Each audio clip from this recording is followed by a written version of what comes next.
छोटे चक्रवात का प्रभाव। कल देर रात शहर में तेज हवाएं चलीं। सूरत में आयोजित मेले के मैदान को ध्वस्त कर दिया गया। एहतियात के तौर पर बड़े फेरिस व्हील के सभी केबिन हटा दिए गए। मौसम विभाग ने 3 दिनों तक तेज हवाओं के साथ भारी बारिश का अनुमान जताया है।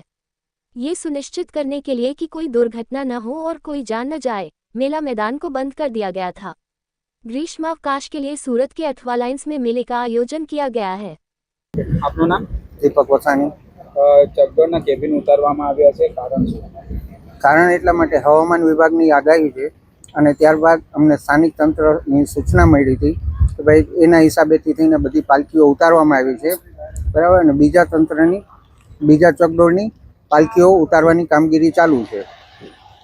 કામગીરી ક્યાર સુધી ચાલુ રહેશે અને શું કહેશો વાતાવરણના હિસાબે? વાતાવરણ જ્યાં સુધી ક્લિયર નહીં થાય ત્યાં સુધી પાલખીઓ નીચે ઉતારીને રાખવામાં આવશે અને ચકડોળ બંધ રહેશે। ત્યાર પછી જ્યારે સ્થાનિક તંત્રની સૂચના મળશે ત્યાર પછી જ આ પાલખીઓ ચડાવીને કન્ટિન્યુ કરશું મેળો। ताज़ा खबर देखने के लिए देखते रहिए स्टार न्यूज नेटवर्क।